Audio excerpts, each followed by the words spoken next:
सतत परिश्रम केल्याशिवाय माणसाला यश मिळू शकत नाही, असे प्रतिपादन प्रादेशिक आयुक्त जानकी के.एम. यांनी केले.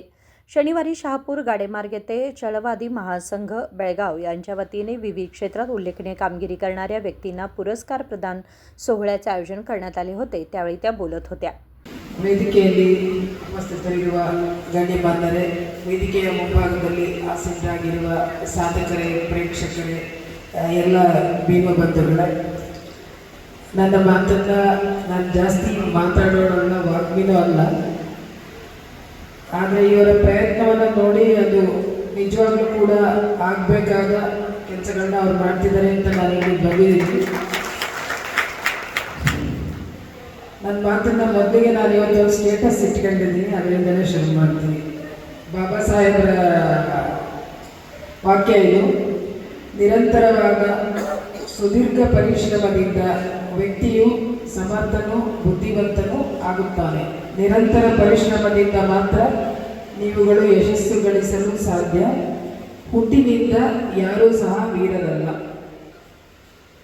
ಈ ವಾಕ್ಯ ನಮ್ಮೆಲ್ಲರ ಘೋಷವಾಕ್ಯ ಆಗಬೇಕು, ಮತ್ತು ವೇದವಾಕ್ಯ ಅಂತ ಏನಂತೀವಿ, ನಮ್ಮ ಬದುಕಿನ ಮೂಲ ಮಂತ್ರ ಆಗಬೇಕು.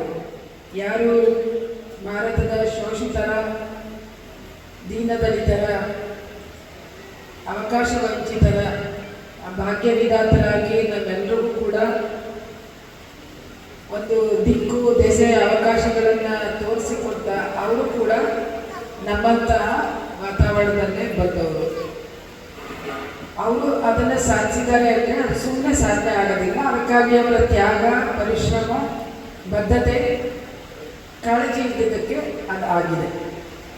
ನಾವು ಅವರು ಕೊಟ್ಟ ಅವಕಾಶವನ್ನು ಕಳೆದ 75 ವರ್ಷಗಳಿಂದ ಬಳಸ್ಕೊಂಡು ನಾವು ಎಲ್ಲಿವರೆಗೆ ಬಂದಿದ್ದೀವಿ ಅನ್ನೋದನ್ನು ನಮ್ಮ ಯಾರು ಅವಕಾಶ ವಂಚಿತರು, ತಳ ಸಮುದಾಯದವರು ಇದ್ದೀವಿ ಅವರೆಲ್ಲರೂ ಕೂಡ ಇಂಥ ಒಂದು ಕಳೆದ 3 ವರ್ಷಗಳಲ್ಲಿ ಇವರು ಇಂಥ ಕೆಲಸವನ್ನು ಮಾಡ್ತಿದ್ದಾರೆ ಅಂದಾಗ ಬಾಬಾ ಸಾಹೇಬರ ಚಿಂತನೆಗಳನ್ನು ಯಾರಿಗೆ ತಲುಪಿಸಬೇಕು, ಅವರಿಗೆ ಯಾವ ರೀತಿ ತಲುಪಿಸಬೇಕು ಅದನ್ನು ತಲುಪಿಸಿ ಅವರು ಕೂಡ ಉನ್ನತ ಸ್ಥಾನಮಾನವನ್ನು, ಉನ್ನತ ಜೀವನವನ್ನು ನಡೆಸೋಕ್ಕೆ ಸಹಕಾರ ಮಾಡಬೇಕಾದ್ದು ನಮ್ಮೆಲ್ಲರ ಆದ್ಯ ಕರ್ತವ್ಯ ಆಗಿದೆ. ಅದು ಛಲವಾದಿ ಯುವ ಸಂಘ ಆಗ್ಬೋದು, ಅಥವಾ ವೈಯಕ್ತಿಕ ನೆಲೆಯಲ್ಲಾಗ್ಬೋದು, ಅಥವಾ ನಮ್ಮೆಲ್ಲರೂ ಕೂಡ. ಯಾಕೆಂದರೆ ನಾವೆಲ್ಲರೂ ಆ ನೋವನ್ನು ಅನುಭವಿಸಿ ಬಂದಿದ್ದೀವಿ. ಹಾಗಾಗಿ ನಮಗೆ ಆ ನೋವು ಏನು ಅಂತ ಗೊತ್ತಿರುತ್ತೆ. ಬೇರೆಯವರಿಗೆ ಅಥವಾ ನಮ್ಮ ಹಿಂದೆ ಇರೋರಿಗೆ ಆ ನೋವು ಆಗಬಾರ್ದು, ಅವರು ಮುಖ್ಯವಾಹಿನಿಗೆ ಬರಬೇಕು ಅಂದಾಗ ನಾವೆಲ್ಲರೂ ಕೂಡ ಆ ಒಂದು ಜವಾಬ್ದಾರಿಯನ್ನು ಹೊತ್ಕೊಂಡು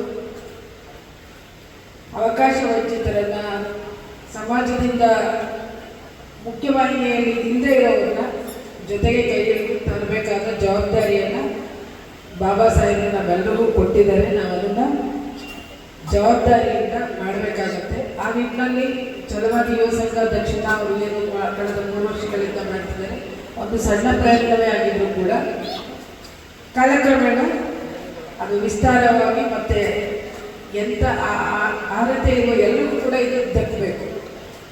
ಈಗ ಕಳೆದ ವರ್ಷ ಸಾಧಕರು 40 ಜನ ಇರುವುದು, ಸಾಧಕರನ್ನು ಗೌರವಿಸುವ ಪರಂಪರೆಯ ಜೊತೆಗೆ ನಮ್ಮ ಬುದ್ಧ ಮಾರ್ಗ ಮತ್ತು ಅಂಬೇಡ್ಕರ್ ಮಾರ್ಗವನ್ನು ಸಮುದಾಯಕ್ಕೆ ತಲುಪಿಸುವ ಜವಾಬ್ದಾರಿಯನ್ನು ಕೂಡ ಇಂತಹ ಸಂಘಟನೆಗಳು ಹೊತ್ತುಕೊಂಡಾಗ ಖಂಡಿತ ಬಾಬಾ ಸಾಹೇಬರ ಕನಸು ನನಸಾಗಕ್ಕೆ ಸಾಧ್ಯ ಆಗುತ್ತೆ. ಆ ನಿಟ್ಟಿನಲ್ಲಿ ನಾವು ಸಾಕಷ್ಟು ದೂರ ನಡೆದಿದ್ದೀವಿ, ಆದರೆ ಇನ್ನೂ ನಡೆಯುವಂತಹ ಗುರಿ ನಮಗಿದೆ. ಅವರ ಹಾಕಿಕೊಟ್ಟ ಮಾರ್ಗವನ್ನು ನಾವೆಲ್ಲರೂ ಕೂಡ ಅಳವಡಿಸ್ಕೊಂಡು ಅಂತ ಹೇಳ್ತಾ, ನಿಮ್ಮ ಜೊತೆ ನನ್ನನ್ನು ಕರೆದು ನನ್ನ 2 ಅನಿಸಿಕೆಗಳನ್ನು ನಿಮ್ಮ ಜೊತೆ ಶೇರ್ ಮಾಡೋಕ್ಕೆ ಅವಕಾಶ ಮಾಡಿಕೊಟ್ಟ ಆಯೋಜಕರಿಗೆ ನಾನು ಕೃತಜ್ಞತೆಗಳನ್ನು ಹೇಳ್ತೀನಿ. ಮತ್ತು ನನಗೆ ಕಂದಾಯ ಇಲಾಖೆಯ ಒಂದು ಸಮಾರಂಭ ನಡೀತಾ ಇದೆ ಬೆಳಗ್ಗೆಯಿಂದ. ನಾನು ಇಲ್ಲಿ ಹೋಗ್ಬಿಟ್ಟು ಬರ್ತೀನಿ ಅಂತೇಳಿ ಪರ್ಮಿಷನ್ ತಗೊಂಡು ಬಂದಿದ್ದೀನಿ. ಜಿಲ್ಲಾ ಮಟ್ಟದ ಕಾರ್ಯಕ್ರಮ ಅಲ್ಲಿ ಕೂಡ ಎಲ್ಲ ಸಾಧಕರಿಗೂ ಅಭಿನಂದನೆಗಳು. ನಿಮ್ಮ ಸಾಧನೆ ಮತ್ತು ಉಳಿದವ್ರಿಗೆ ಸ್ಫೂರ್ತಿಯಾಗಿ ಛಲವಾದಿ ಯುವ ಸಂಘ ಇಂತಹ ಮಾದರಿ ಕಾರ್ಯಕ್ರಮಗಳನ್ನ ಮಾಡ್ತಾ ಇದ್ರು. ಜೊತೆಗೆ ಈಗ ವೇದಿಕೆಯಲ್ಲಿ ಕೂತಿರುವ ಹಿರಿಯರು ಹೇಳ್ತಾ ಇದ್ರು, ಕಳೆದ 25 ವರ್ಷಗಳ ಹಿಂದೆ ಕೋಕಟೆಯವರು ಒಂದು ಸಂಘಟನೆಯನ್ನು ಮಾಡಿ ಬಾಬಾ ಸಾಹೇಬರ ತತ್ವ ಆದರ್ಶಗಳನ್ನ ಪ್ರಚಾರ ಮಾಡ್ತಿರಲ್ಲ. ಹಾಗೆ ಹಾಗೆ ಏನು ನಮ್ಮ ಕೆಲಸ ಮಾತಾಡಬೇಕು. ನಾವು ಮಾತಾಡುವಾಗ ನಮ್ಮ ಕೆಲಸ ಮಾತಾಡಬೇಕು. ಕೆಲಸ ಯಾರಿಂದ ತಲುಪಬೇಕು ಅವನ್ನ ತಲುಪಿದಾಗ ಸಮಾಜದಲ್ಲಿ ಬಾಬಾ ಸಾಹೇಬರು ಬಯಸಿದ ಬದಲಾವಣೆ ಸಾಧ್ಯ ಆಗುತ್ತೆ. ಆ ನಿಟ್ಟಿನಲ್ಲಿ ನಾವೆಲ್ಲರೂ ಕೂಡ ಕೈ ಜೋಡಿಸಿ ಕೆಲಸ ಮಾಡೋಣ ಅಂತ ಆಶಿಸ್ತಾ ನನ್ನ ಮಾತಿಗೆ ವಿರಾಮ ಹೇಳ್ತೀನಿ. नमस्कार. यावेळी RS कोठारे यांनी सांगितले की चलवादी युवा संघ विविध क्षेत्रात उल्लेखनीय कामगिरी करणाऱ्या व्यक्तींना सन्मानित करत आहे. 1996 ಸ್ಥಾಪನೆ ಮಾಡಿದ್ರು. ಬೆಳಗಾವಿ ಜಿಲ್ಲಾ ಬೇರೆ ಬೇರೆ ಜಿಲ್ಲಾದ ಅಧಿಕಾರಿಗಳ ಒಂದು ಸಂಸ್ಥೆ ಅದು. ಈಗ ಸದ್ಯಕ್ಕೆ ನಾನು ಅದರ ಪ್ರೆಸಿಡೆಂಟ್ ಇದ್ದೇನೆ.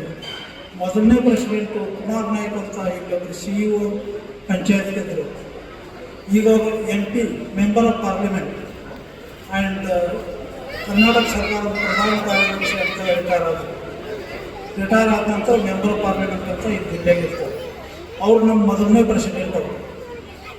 ನಾವು ಪ್ರತಿ ವರ್ಷ ಕೆಲವು ವಿದ್ಯಾರ್ಥಿಗಳಿಗೆ ಪ್ರೋತ್ಸಾಹಧನ ಅಂತ ಕೂಡ ಹಾಕಿ ಅವ್ರನ್ನ ಕರೆದು ಪ್ರೋತ್ಸಾಹಧನ ಕೊಡ್ತೇವೆ. ಏನು ಭಾಳ ದೊಡ್ಡ ರಕಮ್ ಕೊಡೋದಿಲ್ಲ, ಬಟ್ ಅವ್ರಿಗೊಂದು ಉತ್ತೇಜನ ಮಾಡೋ ಸಲುವಾಗಿ ಅಂಥ ಕೆಲಸ ಮಾಡ್ತಾ ಬಂದಿದ್ದೇವೆ ನಾವು. ಈ ಒಂದು 3 ವರ್ಷದಿಂದ ನಮ್ಮ ಒಂದು ಸಂಸ್ಥೆ ಒಂದು ಮಹತ್ವದ ಕೆಲಸ ಮಾಡಿದಾಗ ಶೇರ್ ಮಾಡಿಸಿದ್ವಿ. ಕರ್ನಾಟಕದಲ್ಲಿ ಅಷ್ಟೇ ಅಲ್ಲ, ಹಿಂದೂಸ್ತಾನದಲ್ಲಿ ಯಾವ ಸ್ಟೇಟದಲ್ಲಿ, ಇವನ್ ಮಹಾರಾಷ್ಟ್ರದಲ್ಲಿ ಬುದ್ಧ ಜನರಿಗೆ, ಬುದ್ಧಿಸ್ಟ್ ಮಂದಿಗೆ, ಕೆಲವು ಸಾಧಕರಿಗೆ ಮತ್ತು ಕೆಲವು ಅಧಿಕಾರಿ ವರ್ಗದವರಿಗೆ ಮತ್ತು ಕ್ರೀಡೆಗಳಲ್ಲಿ ಹೆಚ್ಚಿನ ಪ್ರೋತ್ಸಾಹ ತೋರಿಸಿ ಇಂಟರ್ನ್ಯಾಷನಲ್, ಸ್ಟೇಟ್ ಲೆವೆಲ್, ಜಿಲ್ಲಾ ಲೆವೆಲ್, ಹೀಗಾಗಿ ಎಲ್ಲ ಪ್ರತಿಭೆಗಳನ್ನು ಗುರುತಿಸಿ ಸಾಧಕರನ್ನು ಸನ್ಮಾನ ಮಾಡುವ ಕಾರ್ಯಕ್ರಮವನ್ನು ಹಮ್ಮಿಕೊಂಡಿದೆ. ಈ ಸಂಘವು ಈಗಾಗಲೇ 3ನೇ ವರ್ಷ ಪದಾರ್ಪದಲ್ಲಿ ಇಷ್ಟು ಸಾಧನೆ ಮಾಡುವ ಗುರಿಯನ್ನು ಹುಟ್ಟಿಕೊಂಡು ಕಳೆದ ವರ್ಷ ಸುಮಾರು 40ರಿಂದ 50 ಜನರನ್ನು ಸಾಧಕರನ್ನು ಗುರುತಿಸಿ ಸನ್ಮಾನ ಕಾರ್ಯಕ್ರಮ ಅದ್ದೂರಿಯಾಗಿ ಮಾಡಿದರು. ಅದೇ ರೀತಿ ಈ ವರ್ಷ ಸುಧಾ 50ರಿಂದ 60 ಜನ ಸಾಧಕರನ್ನು ಗುರುತಿಸಿ ಈ ಸಲ ಸನ್ಮಾನ ಕಾರ್ಯಕ್ರಮ ಹಮ್ಮಿಕೊಂಡಿದೆ. ಇದಕ್ಕೆಲ್ಲ ಪ್ರೋತ್ಸಾಹ ಸಂಘದ ಗೌರವ ಅಧ್ಯಕ್ಷರು ಮತ್ತು ಚಲವಾದಿ ಯುವ ಸಂಘದ ಎಲ್ಲ ಪದಾಧಿಕಾರಿಗಳ ಹಗಲಿರುಳು ಶ್ರಮವಾಗಿ ಶ್ರಮಿಸಿದ ಈ ಸಂಘಟನೆಗೆ ಇಂಥ ಹಿರಿಯ ಅಧಿಕಾರಿಗಳು ಬಂದು ಆಶೀರ್ವದಿಸುತ್ತಿರುವುದು ಎಲ್ಲರಿಗೆ ನಮ್ಮ ಹೆಮ್ಮೆಯ ವಿಷಯವಾಗಿದೆ. ಅದೇ ರೀತಿ ಇವತ್ತು ಸಾಧಕರನ್ನು ಗುರುತಿಸಿ ಇಂಥ ದೊಡ್ಡ ಅಧಿಕಾರಿಗಳನ್ನು ಈ ವೇದಿಕೆಗೆ ಕರೆತರುವ ಈ ಚಲವಾದಿ ಯುವ ಸಂಘಟನೆ ಮಾಡಿಕೊಂಡು ಬಂದಿದೆ. ಇವತ್ತು ಈ ಎಲ್ಲರನ್ನೂ ಗುರುತಿಸಿ ಪ್ರತಿಯೊಂದು ಕ್ಷೇತ್ರದಲ್ಲಿ ಗುರುತಿಸಿ ಅವರವರ ಸಾಧಕರನ್ನು ಸನ್ಮಾನ ಮಾಡುವ ಕಾರ್ಯಕ್ರಮವನ್ನು ನಡೆಸುತ್ತಾ ಇಲ್ಲಿವರೆಗೆ ಬಂದಿದ್ದು ಅದು ಹೆಮ್ಮೆಯ ವಿಷಯ. ಹಾಗೆ ಮೇಡಮ್ ಅವರು ತುರ್ತು ಎಲ್ಲ ಕೆಲಸಗಳನ್ನು ಬಗೆದಿಟ್ಟು ಈ ನಮ್ಮ ಕಾರ್ಯಕ್ರಮ ಸತ್ಕಾರ ಸಮಾರಂಭಕ್ಕೆ ಆಗಮಿಸಿದ್ದಾರೆ. ಅವರಿಗೋಸ್ಕರ ಹೆಚ್ಚಿನ ಏನು ಮಾತಾಡೋದಿಲ್ಲ. ಅವರು ಒಂದು ದೊಡ್ಡ IAS ಆಫೀಸರು, 7 ಜಿಲ್ಲಾಧಿಕಾರಿಗಳಾಗಿರ್ತಾರೆ. ಅದಕ್ಕೆ ಸಂಕ್ಷಿಪ್ತದಲ್ಲಿ ಮಾತಾಡಿ ನಾನು ಸಂಕ್ಷಿಪ್ತ ಪ್ರಾಸ್ತಾವಿಕ ಭಾಷಣ ಮುಗಿಸುತ್ತೇನೆ. ಜೈ ಹಿಂದ್, ಜೈ ಹಿಂದ್. या कार्यक्रमाला संतोष सत्यनायक, यल्लप्पा कोळकार, विनोद कांबळे आदी उपस्थित होते. Bureau report KMM Marathi, Belgaum.